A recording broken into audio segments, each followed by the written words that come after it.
ঠিক এই মুহূর্তে ভৈরব আসছে তারেক রহমান। আমার পেছনেই দেখতে পাচ্ছেন তার যে গাড়িবহর, সেই গাড়িবহর কিন্তু চলে এসেছে ভৈরবে। এর আগে তিনি ব্রাহ্মণবাড়িয়ায় তার জনসভা করেছেন এবং সেই পথসভা শেষে তিনি এখন ভৈরবে চলে এসেছেন এবং ভৈরবে তিনি একটি পথসভা করবেন এবং এখানে তিনি বক্তব্য দেবেন। আপনাদেরকে যেটি দেখানোর চেষ্টা করছি যে তারেক রহমান এই মুহূর্তে রয়েছেন এই যে তার বহর, এই বহরের পেছনে আসলে যে সবার আগে বাংলাদেশ, সেই সবার আগে বাংলাদেশ লেখা যে বাসটি, লাল সবুজের বাসটি, সেই বাসে তারেক রহমান রয়েছেন এবং এই মুহূর্তে তিনি কিন্তু ভৈরবের এই যে উপজেলা রোড, TNT রোড, সেখানে তিনি অবস্থান করছেন। তারেক রহমান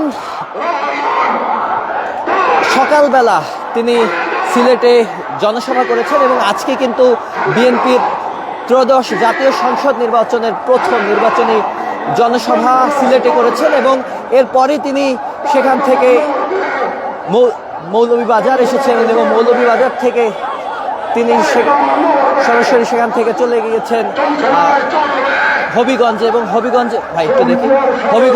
হবিগঞ্জ থেকে তিনি ব্রাহ্মণবাড়িয়ায় ছিলেন। ব্রাহ্মণবাড়িয়ায় তিনি তার পথসভা শেষ করে এই মুহূর্তে তারেক রহমান ভৈরব এসেছেন। ভৈরবের আসলে পুরো রাস্তার দুই ধারে সাধারণ মানুষ, রাত বেজে গিয়েছে, প্রচণ্ড শীত, সেই প্রচণ্ড শীতে কিন্তু তারেক রহমানকে এগিয়ে নিতে সাধারণ মানুষের ঢল এবং আমরা দেখতে পাচ্ছি তারেক রহমানের যে গাড়িবহর, সেই গাড়িবহরের সামনে সাধারণ মানুষ কিন্তু আসছেন এবং এখানে বিএনপির নেতাকর্মী, পাশাপাশি এখানে আইনশৃঙ্খলা রক্ষাকারী বাহিনীও আছে যারা এখানে রয়েছেন। আমরা দর্শক আপনাদেরকে যেটা দেখানোর চেষ্টা করছি, এখানে কিন্তু প্রচণ্ড কুয়াশার জন্য আসলে তারেক রহমানের যে বাস, তার মধ্যে তিনি যে হাত নাড়ছেন সেটি কিন্তু দেখা যাচ্ছে না।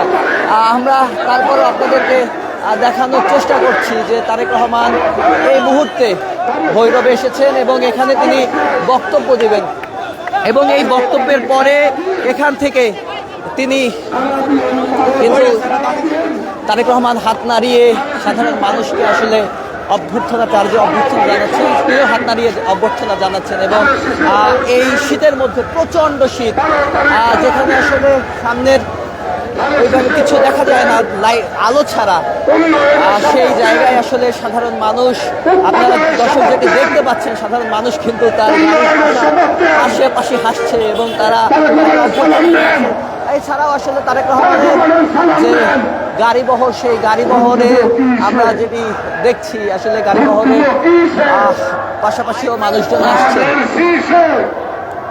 এই মুহূর্তে তারেক রহমান ভৈরব পৌঁছাচ্ছেন এবং এখানে তিনি যে পথসভা, আসলে পথসভা বললে ভুল হবে, কারণ এই পথসভা জনসভায় পরিণত হয়েছে।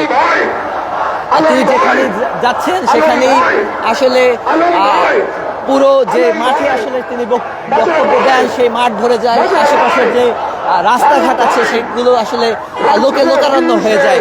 আর সকালবেলা সিলেটে তার নির্বাচনী যে বিএনপির প্রথম ত্রয়োদশ জাতীয় সংসদ নির্বাচনে বিএনপির যে প্রথম নির্বাচনী প্রচারণা, সেখানে কিন্তু আমরা একই দেখেছি। এরপর থেকে তার যে পথসেবাগুলো, প্রত্যেকটা পথসেবায় আসলে আমরা তেমনটাই দেখেছি।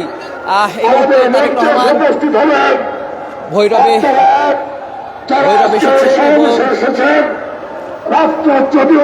এই মুহূর্তে আমরা ভৈরব রয়েছি এবং এখানে তিনি বক্তব্য দেওয়ার পরে তিনি কিন্তু নরসিংদী চলে যাবে। নরসিংদী তিনি পথসভায় বক্তব্য দেবেন, এরপরে সেখান থেকে সর্বশেষ তিনি নারায়ণগঞ্জ যাবেন এবং নারায়ণগঞ্জে কিন্তু তিনি বক্তব্য দেবেন। তারেক রহমানের যে সিলেটের যে নির্বাচনী সূচি ছিল সেটি কিন্তু নারায়ণগঞ্জে নির্বাচনী বক্তব্য দেওয়ার পরে আসলে শেষ হবে। একটু পরে তারেক রহমান এখানে বক্তব্য দিবেন। আমরা চ্যানেল আইতে সরাসরি প্রচারের চেষ্টা করব। ধন্যবাদ আপনাদের।